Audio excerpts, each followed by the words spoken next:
O Lula, ele constantemente condena as ações de Israel, né? E se posiciona mais pro outro lado,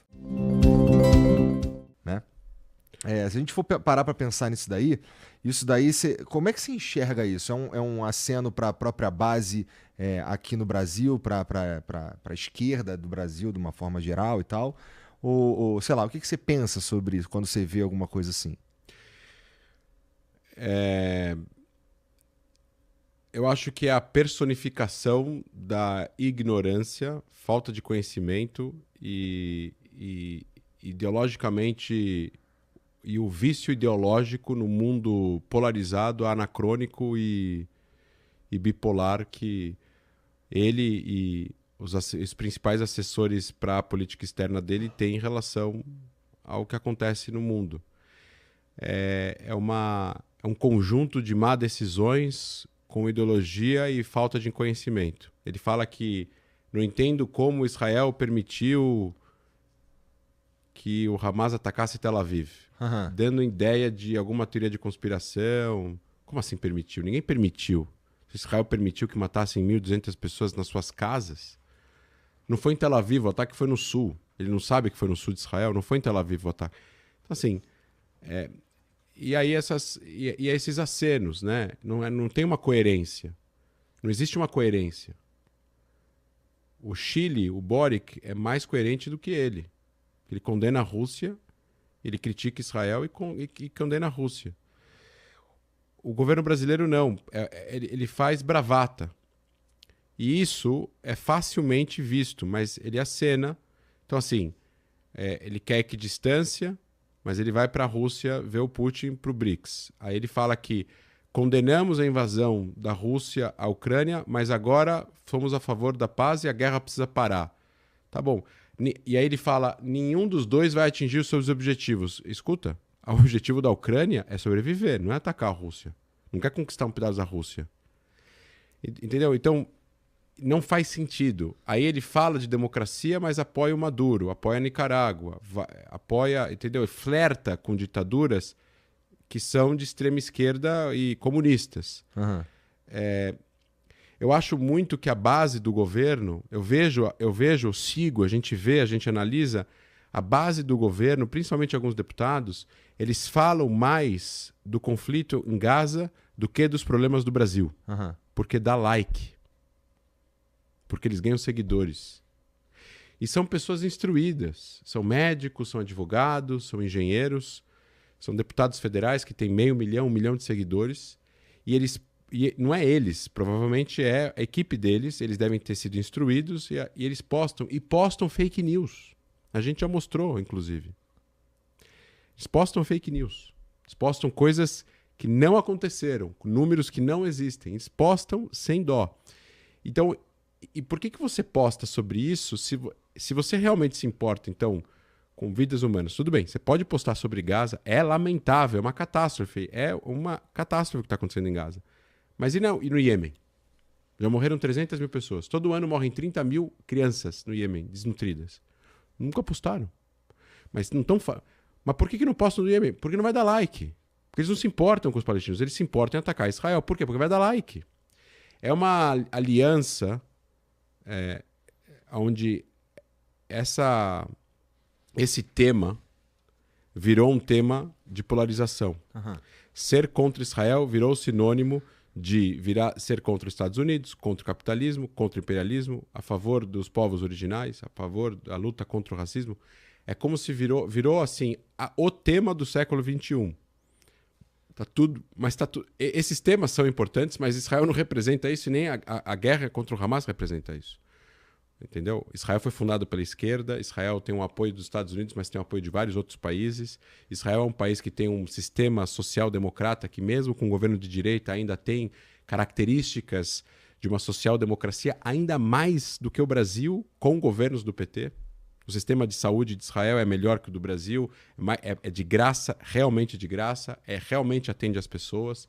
O sistema de saúde, de educação é de graça, as universidades são públicas. Você tem um sistema lá social-democrata mais avançado que o do Brasil.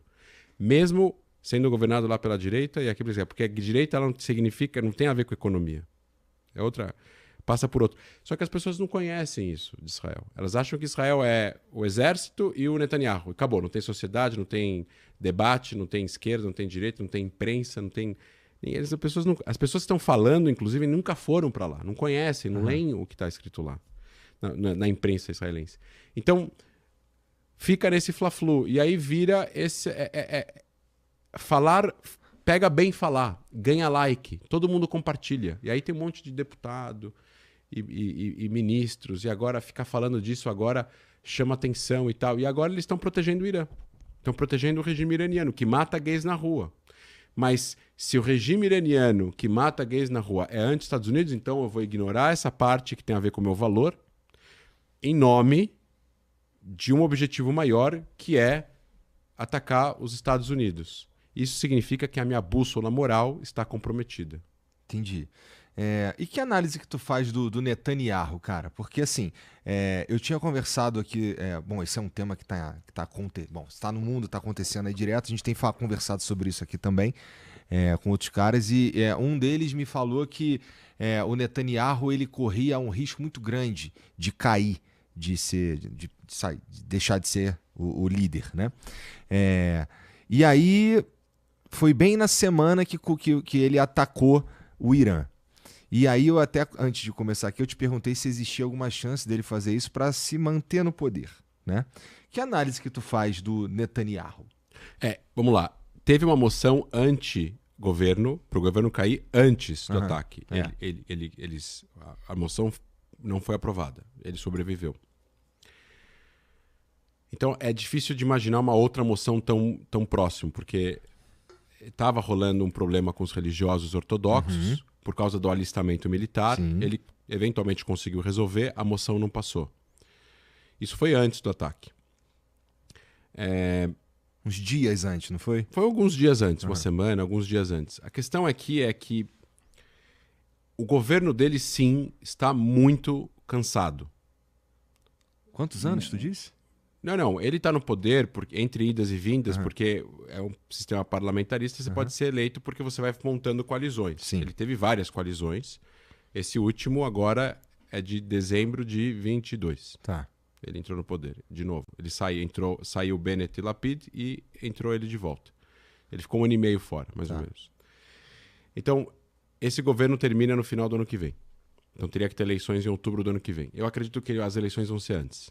Eu acho que ele vai antecipar as eleições, agora. Veja, ele tem uma série de questões que ele está sendo investigado na justiça.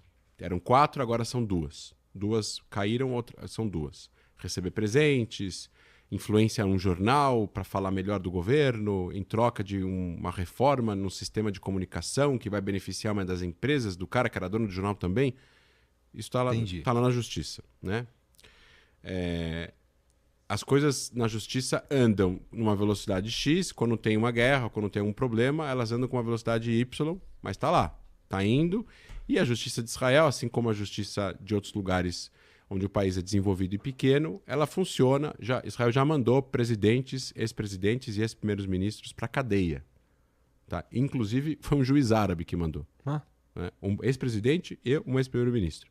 Para aqueles que falam que Israel comete apartheid, um árabe mandou um primeiro-ministro, um ex-primeiro-ministro e um ex-presidente para a cadeia. Então ele tá bastante danificado, a imagem pública dele em Israel. Ele não dá entrevistas, ele não entra em debates, a imagem dele está bem danificada. As pesquisas mostram desde o 7 de outubro que a popularidade dele tem caído. Ele cada vez caiu mais e a popularidade de outras lideranças aumentou. Ao mesmo tempo, ele tem uma base muito sólida do partido dele, que é pró-Likud, que é o partido dele, e não muda o partido. Mas, realmente, se você fosse ver a composição da sociedade israelense hoje, a maior parte das pessoas, por causa do 7 de outubro, foram mais para a direita, no sentido de segurança, mas a maior parte das pessoas não quer ele como primeiro-ministro.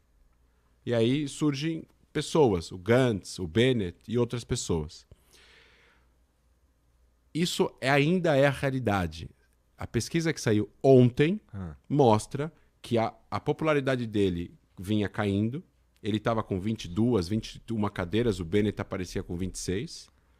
Só que agora, com o ataque ao Irã e a guerra no Irã, ele voltou a 27, o Bennett com 25. Só que ele não roubou cadeiras do Bennett nessa pesquisa. Ele roubou cadeiras da extrema-direita. Entendi.